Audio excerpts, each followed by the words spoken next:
Já são agora 15 jogos desde que o Inter começou essa temporada sem perder. Já se aproximando muito dos 16 que tu teve logo na arrancada. Daquele Inter para esse Inter de agora, o que o Inter tem de melhor, de melhorias na tua visão? E, bom, uma sequência difícil, o Inter já é líder do Campeonato Brasileiro. Dá para o torcedor acreditar no título do campeonato? O que tem do ano passado de similar a essa sequência é o bom momento coletivo que a gente vive, né? Mesmo trocando peças, por vezes alterando característica de determinado setor, a gente consegue manter um bom equilíbrio coletivo, né, em função da motivação dos jogadores em fazer o que é preciso em diferentes momentos da partida contra adversários que lhe impõem dificuldades diferentes. Essa janela aí de 60 dias, 2 jogos, tem nos dado aí pouco tempo para montar a estratégia de jogo, mas com 10 meses de trabalho, né, com todas as ferramentas que os jogadores adquiriram, muito em função das adversidades do ano passado, nos dá a condição de enxergar melhor o que precisa ser feito dentro de campo e os jogadores, pela gestão do campo, poder tomar as melhores decisões. Então, acho que esse é, para mim, a questão, o tempo de trabalho, né, que permite que se torne mais sólidas as ideias, né, e aqueles que vão chegando com maior facilidade de assimilar o que já está posto. Quero uma avaliação tua sobre a atuação do Inter hoje e essa vitória dentro de casa na primeira rodada, em casa no Campeonato Brasileiro, na segunda da competição, num dia que também é especial para o torcedor pelo aniversário do estádio, né, contra um outro grande adversário nessa sequência que o Inter está tendo. A gente sabia da importância do jogo, a necessidade da vitória, né, da primeira vitória no campeonato, diante do adversário, com um jogo particular, um time muito ofensivo, né, que a gente sabe que com a qualidade de jogador de frente a gente tem que estar muito atento, né, o Gabigol com busca de profundidade, Dudu com a sua individualidade, um meio campo muito técnico com o Matheus, jogadores de passagem de beirada, o Wanderson, que a gente conhece muito bem, né, então eu acho que era um jogo, a gente fez um jogo seguro defensivamente, a expulsão, claro que com um jogador a menos, tu tem mais campo para jogar. Penso que foi uma expulsão justa, né? Era uma chance clara de gol que o Wesley ia ter. A gente sabia que ia precisar explorar as beiradas do campo, né? Os elos frágeis, né? Em função até da ofensividade do adversário, mas não dar os contra-ataques, né? Para o Cruzeiro, que por vezes deixava 2 ou 3 jogadores à frente da linha da bola para puxar esses contra-ataques em velocidade, ter um bom pós-perda. Eu acho que a gente teve paciência, diferente do jogo contra o Bahia, né, que a gente teve muitos erros não forçados e tomadas de decisões em momentos cruciais da partida que poderiam ter sido diferentes. A tônica para esse jogo foi que a gente pudesse cuidar melhor da bola na nossa retomada. A escalação também passou por isso, né, a mudança e a oportunidade do Enner, que é um jogador mais de profundidade, e a combinação daí com a entrada do Carboneiro, que é um jogador que tem uma boa retenção de bola, a gente tem a condição de cuidar um pouquinho mais da bola, para que não virasse um jogo de transição, como alguns momentos virou no jogo contra o Botafogo. Então essa foi a ideia central, a estratégia do jogo, né, e claro, as oportunidades que criamos, né, foram dentro da estrutura que a gente já tem, né, bem sólida.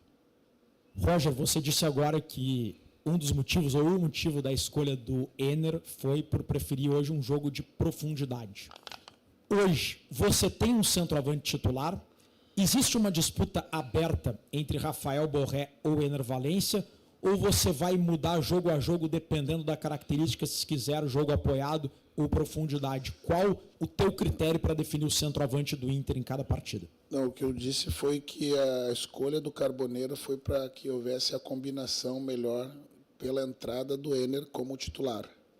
Né, o Enner está recebendo a oportunidade porque procurou em campo e achou. Né? Hoje o Enner, né, se transformou no titular para esse momento. Mas com mais 17 jogos vai haver uma alternância natural. né, porque eu vou ter que contar com os jogadores nas melhores condições, né, de menos desgastados, né. Hoje a gente, depois do resultado já praticamente decidido, tu começa a fazer algumas gestões, né, do tempo dos jogadores em campo para promover algumas estreias, como foi o caso do Diego, do Oscar, né. E daí como o Enner tem por característica mais a profundidade, houve a necessidade de eu optar pela entrada do Carboneiro, né, que tem menos profundidade que o Vitinho, embora também tenha, mas tem um jogo, né, de uma retenção de bola melhor, para que a gente cuidasse melhor da bola, né, tivesse mais posse nos momentos decisivos, assim, né, que, como eu disse, no Bahia a gente errou, teve erros não forçados, assim, que deu ao adversário a possibilidade de nos contra-atacar, né. Então, mas os 11 escolhidos para esse jogo foram esses, né, eles devem voltar a acontecer, né, mas a gestão do campo, né, em função das estratégias do adversário, da sequência que é dura, né, vai haver não gosto de usar a palavra revezamento nem rodízio, mas vai haver uma alternância, né, dos 11 titulares. Angel, essa questão, até pegando o gancho dessa tua fala sobre o meio de campo, porque a gente sabe que é chover no molhado falar de Alan Patrick, né? A qualidade que ele tem, é só que na seleção brasileira que não enxergam isso. Mas você tem um jogador que estreou hoje e que me apresenta uma qualidade também muito apurada, que é o Oscar. Aí eu te pergunto, daqui a pouco mudando o esquema de jogo, Oscar e Alan Patrick podem jogar juntos?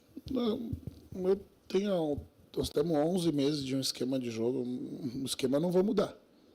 A minha estrutura está bem treinada, né? O que pode mudar é a gente mudar dentro do sistema de jogo a característica das peças. O Oscar joga, né, na entrevista de chegada, o Oscar joga e tem uma boa preferência de estar como um 8, né, subindo para a pressão, na posição onde joga o Bruno, onde joga o Thiago, onde tem o Diego também. Dependendo do jogo, né, da necessidade que a gente tenha, né, pode haver, ao invés de a gente, como muitas vezes eu faço, quando a gente precisa colocar volume, né, trazer o Alan para 8 e colocar 2 atacantes, pode ser que, né, surja oportunidade, ou mesmo das meias também, né, ele também faz. Eu acho que é perfeitamente possível, tudo vai depender do que a gente quer. Certamente um time com 2 jogadores com essa característica, eu vou cuidar muito bem da bola, né? Resta saber se a gente vai ter outras variáveis que são importantes também para chegar no gol adversário. Boa noite. Você falou agora das mudanças, né, do Valência e do Carboneiro. Uma dúvida, a entrada do Carboneiro, ela está diretamente atrelada à entrada do Enner, e isso pode ser uma tendência de você utilizar essas duplas, o Vitinho com o Borré e o Carboneiro com o Enner, ou vai depender de cada jogo? Também sobre o jogo de quinta-feira contra o Atlético Nacional, o Enner está à frente do Borré para esse jogo, ou você ainda vai analisar dependendo do que o adversário apresentar? O Enner conquistou o direito de ser titular em campo, né? Para esse momento o Enner é o titular, né? E hoje o Borré se mostrou, né, também se capacitando de novo para retomar essa condição de titularidade que foi dele até bem pouco tempo. Por vezes a gente precisa, né, dar uma recuada, o jogador entrar de tanque cheio com os adversários mais desgastados em campo, com mais espaço, né, isso tudo pode interferir também na retomada da confiança, né? Ficamos muito felizes que o Borré entrou, se dedicou como sempre e hoje conseguiu o seu gol, né? Não está atrelado uma coisa a outra, né? Se a gente parar e pensar, a gente tinha o Bruno na lateral direita, né? A gente trocou pelo Aguirre em função da lesão, o Bruno tem uma diferença, né, considerável no que diz respeito à retenção de bola, né, da diferença do Aguirre, a própria mudança do Thiago com o Bruno, também são jogadores de diferentes características, isso foi me dando, o time foi ficando mais contundente, né, e com menos retenção de bola. Então a gestão era justamente fazer esse equilíbrio, né? E não perder nem tanto a profundidade que o Enner ia nos dar, nem tampouco a retenção de bola que o Borré nos dá quando ele está naquela função, né? E o que eu falei para o Enner na entrada dele, disse, o ano passado, quando eu resolvi dar troca pelo Borré, eu disse, Enner, até esse momento eu tentei adaptar o time à tua característica e não funcionou. Agora eu vou adaptar a posição, a característica do time, né? Só que hoje o time está muito mais sólido e consistente para absorver a característica do Enner, né? Desde que haja um pouco de equilíbrio, né? Que a gente venha também, que o Enner venha esforçando para fazer um jogo às vezes apoiado, né? Mesmo que não seja a sua principal característica, né? Que possa contribuir, né, com o nosso jogo ofensivo na marcação alta, né, que é uma característica do time, né? Isso tudo faz como que eles credenciassem novamente e, obviamente, seus gols, né? Que o centroavante tem que viver de gols, né? Mas, terminando respondendo a pergunta, não está ligado diretamente, né? Mas, né, foi importante para o jogo de hoje. Roger, boa noite. Parabéns pela vitória. Boa noite. Duas questões, né? A primeira envolvendo a situação de opções que você está ganhando, né? Você estreou 2 jogadores hoje, o Romero e o próprio Diego Rosa, e tem jogadores por voltar, né? Hoje você recebeu o Cleiton Sampaio, esteve no banco, o Tabata e o Gabriel Carvalho estavam em transição com ele. Você conta com esses 2 jogadores para o final da semana, contra o Atlético ou até mesmo contra o Fortaleza? E queria te ouvir também sobre a entrada do Rogel na zaga, né, na saída do Juninho, trocando o Vitão de lado e não optando pelo Kaique. Queria te ouvir sobre essa escolha também. Com relação ao Rogel, é a hierarquia e a gestão das posições. Apenas isso. Na escolha pelo Rogel, né? Ele tem entrado bem, o Kaique também tem trabalhado bem. E está buscando a sua oportunidade. Vai ter oportunidade para todo mundo jogar, né? Hoje, como nós fizemos 2 estreias, e elas foram bem, né? Principalmente pelo entrosamento, mesmo com os lados trocados, né? Rogel e Vitão jogaram muito o ano passado. Era importante preservar para esse momento, né, o entrosamento. O que era? Hoje já está no final, né? Acho que o Gabriel sensivelmente à frente do Tabata, mas essa semana eu acho que eles já estarão liberados, né, para se tornarem opção, pelo menos para o banco de reserva. Roger, tu dizia há pouco que o time está mais sólido, né? E os números comprovam. O Inter tem quase 78% de aproveitamento no ano. É o melhor aproveitamento do Brasil, um time invicto. Mas, em cima de tudo isso, tu acha que hoje foi a melhor partida do Inter do Roger Machado? A gente tem que... Ela foi uma ótima partida, né? Mas claro que tu estar em campo com um jogador a menos 70% do jogo, ela acaba sendo... eu acho que a gente tem que tirar essa partida da amostra, né? Para definir. Foi um grande jogo, mas em circunstâncias que elas não acontecem, né? Com frequência que o adversário tem a inferioridade numérica, né, no campo, né? Mas o que eu falei para os atletas, independente do adversário estar com um jogador a menos, a gente fez o que tinha que fazer, né? Rodou a bola, encontrou os espaços, teve paciência, jogou dentro da estrutura, deu poucas oportunidades do adversário, né, nos machucar. Foi um grande jogo, mas tem que contextualizar o fato de ter sido jogado com um jogador a mais grande parte do jogo. Boa noite, Roger. Parabéns pela vitória. Eu queria que tu avaliasse as 2 estreias de hoje, tá? O Oscar Romero, que chega com a responsabilidade de substituir o Alan Patrick, e o Diego Rosa, que se torna mais uma opção no meio-campo para ti. Como foram essas estreias ao teu ver? Eu acho que foram boas, né? Cada um dentro da sua função e característica, né? O Romero, acho que deu 2 ou 3 pifadas ali para gol. Acho que o gol do Borré, acho que foi um passe do Oscar. Ele tem uma característica de gostar de jogar de frente, de ver a linha defensiva se posicionando e os seus colegas atacando a profundidade. E tem um bom passe, tem um bom controle, né, de jogo. Vai nos dar a condição dessa alternância com o Alain, uma característica parecida, né, que nós não tínhamos, né? Quando da ausência do Alain, quem fazia por dentro era o Gabriel, o Tabata, né, que tem características diferentes, né? Com o Oscar a gente mantém mantém a mesma característica do cuidado com a bola, né, da articulação do time, de dar os tempos certos para que a gente, por vezes, consiga colocar mais gente numa zona em que a gente vai querer progredir, e o passe semifinal, né? E tem um bom arremate de entrada de área, né, guardado as devidas proporções, né, e características, nós temos um jogo bastante semelhante. Roger, aqui tudo bem? Tem um jogo que tu gosta muito, que tu sempre cita esse jogo como uma retomada talvez do Inter, e que hoje se repetiu às avessas. É verdade. Inter e Cruzeiro lá no Mineirão, o Inter teve um jogador expulso aos 20 minutos e lá o Cruzeiro não conseguiu fazer o que hoje o Inter conseguiu fazer, de aproveitar essa superioridade e não vacilar, não fazer com que se desperdiçasse a chance dessa vitória.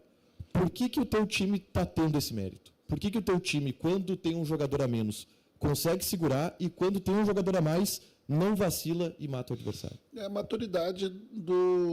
maturidade da estrutura com bastante solidez. É a experiência, né, coletiva, né, e somada ao desejo, né, de não permitir que determinadas oportunidades sejam desperdiçadas. Talvez 8 meses atrás, com um jogador a menos, com um jogador a mais em campo, né, ainda na montagem da estrutura, né, o jogador tem uma tendência de, se cada um do campo acreditar que possa dar 10% a menos, né, justamente porque tu tem um jogador a mais, essa vantagem ela se desfaz, né, não vai fazer diferença nenhuma. Então, a conscientização, né, da importância de não desperdiçar esses momentos e conquistar os pontos, a estrutura montada para que tu não dê oportunidade ao adversário, né, e que tu vá lá e faça o serviço que precisa ser feito dentro de casa, independente de quantos jogadores tem, o maior respeito que tu pode ter para o adversário que está inferiorizado, é vencer a partida, né, sem menosprezá-lo. Conseguir e respeitá-lo é justamente entender que mesmo com o inferiorizado ele pode, né, por virtude das suas características e qualidades de jogadores, né, nos complicar um jogo com um jogador a menos. Então acho que esse é um trabalho de muita conscientização, né, que claro que quase um ano de trabalho à frente fica mais claro. Aqui, Roger, boa noite. A gente está acostumado a ver equipes que, além da vantagem numérica, mas no placar, que voltam da segunda etapa com uma postura mais morna de toque de bola, e a gente observou aqui um retorno no segundo tempo, assim como terminou a primeira etapa, com uma intensidade alta, com a corda bem esticada. Eu queria saber se surgiu de você alguma orientação para, de repente, aumentar a questão do Campeonato Brasileiro, é muito importante o saldo de gols, e aproveitar para esticar ainda mais essa questão. Teve alguma orientação sua? Eu não falo em saldo de gols, mas eu falo de continuar respeitando o adversário, e como eu respondi anteriormente, o maior respeito que tem para o adversário é buscar o gol.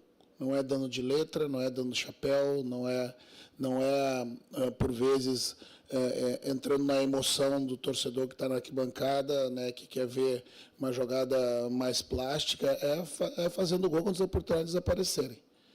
Isso foi frisado sempre. E quando começou a cair fisicamente ali, né, para metade do primeiro tempo, fazer as trocas para voltar a colocar energia nova em campo, né, que isso fez a curva de novamente subir e a gente ter a manutenção do placar.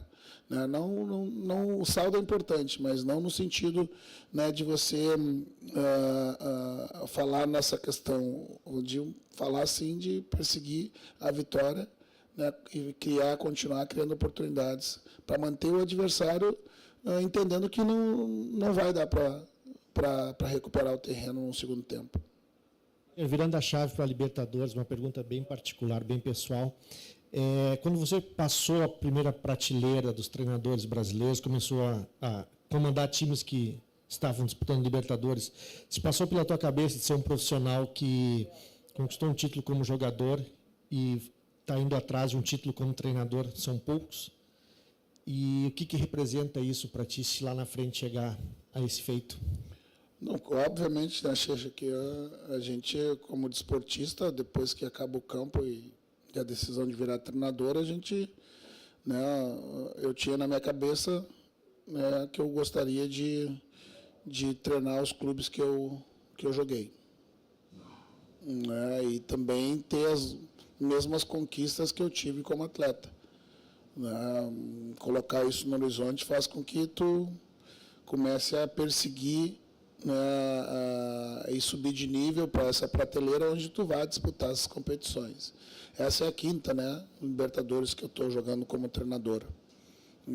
Vejo que é um momento importante e marcar a história ganhando como jogador e como treinador, acho que são poucos, né? Não, acho que não são 10 treinadores que têm essa honraria, né? E isso é motivo de motivação, sem dúvida. Boa noite.